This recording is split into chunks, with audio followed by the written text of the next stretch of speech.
Peter is one of my favorite characters in the Bible. Outside of Jesus, he might be my favorite. I get really irritated when preachers talk about how foolish Peter was, because I'm Peter. You're Peter. You know, I think he was ambitious. He wanted to be right. He wanted to give the right answer. He wanted to impress. And yeah, sometimes he put his foot in his mouth. We all do it, right? Like, let's be honest. I've said more than one foolish thing in my day. Matthew chapter 14. I love this story so much. Jesus has just fed a ton of people. And then he goes and takes a nap and prays with God. The disciples leave. They're out on the water. Bible says it's waves are buffeting the boat. This is a windstorm. It might not be raining, but there's some crazy wind. There's some crazy waves going on. And the disciples look up and they're like, it's a ghost. And Jesus is like, no, it's just me. And Peter goes, if that's really you, tell me to come out. He's like, hey, invite me to your party. He's asking to be invited. When was the last time you asked God to invite you into something? Jesus is like, come. And out of the boat Peter goes, onto the waves, step after step. Now remember that Peter's a fisherman. Peter knows the danger of the open waters. He takes his eyes off Jesus. The Bible says he sees the wind. I would freak out also if he saw the wind. Some of your translations say he saw the wind in the water, but as I understand it, the Greek says he saw the wind. And so Peter freaks out. He was just walking in what God had for him. He remembers his heritage as a human who can't walk on water, and he begins to sink. Calls out for Jesus, who reaches out and pulls him up. And he says, oh, you of little faith. And I used to read that and be like, man, Jesus is kind of harsh sometimes. But now I have kids, and there are so many times where, whether it's my daughter learning to ride a bike or my son learning to crawl, I'm like, why did you give up? You were so close. Why didn't you just have a little bit more faith in yourself? I think Jesus is calling Peter to more in this moment. He's not scolding him. I know that because they walk back on the water. You know that Jesus doesn't make Peter swim back. We never talk about that. But Peter walked on water twice. I've done it 0 times. This is somebody to look up to in their following of Jesus. Plus, now the Bible says that the disciples were like, whoa, this is truly God. Like, they're freaked out. But you know that there was a moment when they were talking about it again. And Peter's like, guys, did you see that? I did that too. I walked on water, guys. None of you have. You know he did that. But this is the journey of Peter, kind of these ups and downs in his following of Jesus. The next time that we see Peter highlighted in the Bible is Matthew chapter 16, in the account of Matthew. Jesus is sitting around with his disciples, and he asks them, who do people say I am? And they answer, and then he asks a little bit tougher question, a little bit more challenging. This is a great teaching technique, by the way. You ask an easy question and follow it up with a harder one. Who do you say I am? And Peter answers, you are the Messiah, the Son of the living God.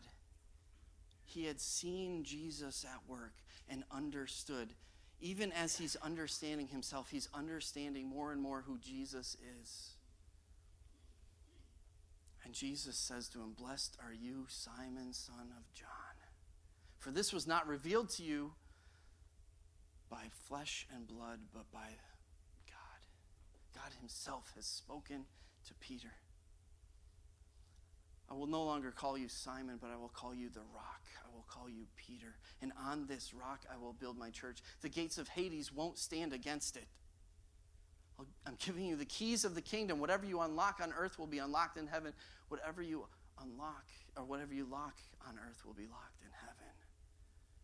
See, Peter has understood who God is a little bit deeper, and God then reveals to Peter, this is what I'm calling you into. I am calling you into your future. This is who I know you to be.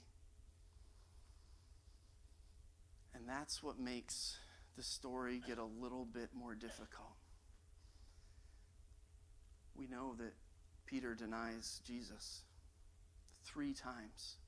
The way the book of John describes it is Peter has followed after the party that's leading Jesus to be put under trial, and Peter stops in the courtyard, and he's warming his hands over a fire. I've always imagined this as a burn barrel for some reason, which I don't think they had, but that's always how I imagine it, as a burn barrel. But it's interesting because there's a very specific type of fire listed here. It's a charcoal fire. It's a fire that's burning just from charcoal. So he's probably down on the ground, and he's denying Jesus 1 time, 2 times, 3 times. He hears the rooster crow, and he realizes, I just did exactly what Jesus warned me I was going to do. And I'm sure he feels like there's no coming back from this at all. Fast forward to John chapter 21. Peter's with some of the disciples, and he's like, hey, I'm going fishing. I'm returning back to where I started. So they're out, and they catch nothing. I'm sure it just added to all the torment that Peter's putting himself through already. And Jesus comes up on the shore. It's like, hey, are they biting? No, we haven't caught anything. Jesus performs a miracle. They throw the net in the water. They have this huge catch of fish. And John's like, to Peter, that's Jesus. Peter jumps in the water and swims to shore. They pull the boat up. Peter helps get the fish out. Jesus makes him breakfast. And after they finish eating, Jesus looks at Peter. What's interesting to me is they actually describe the fire again that Jesus cooked the fish on. It's a charcoal fire. John is making a clear connection. This is the only 2 times in the entire New Testament that phrase is used. There's no accident that this is the same type of fire that Peter has denied Jesus over. He looks at Peter and says, Simon, do you love me? Peter says, yes, Lord. Feed my sheep. Simon, do you love me? Yes, Lord.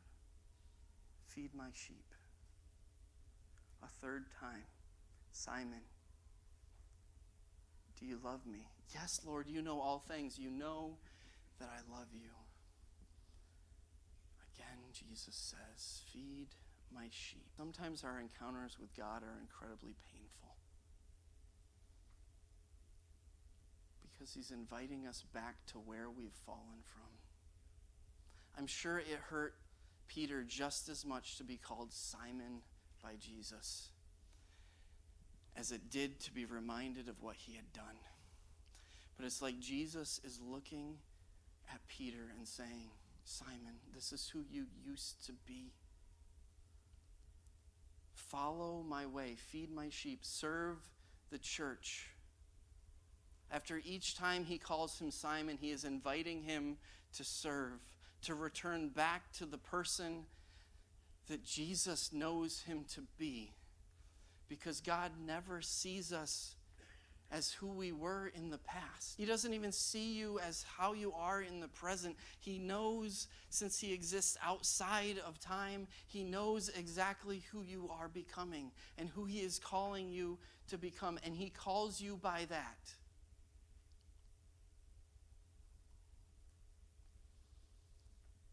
In Joel, God tells the weak to say, I am strong.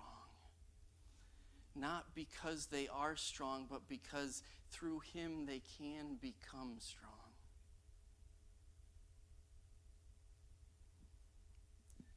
Many of you are wrestling with who you are, and God is calling you into more.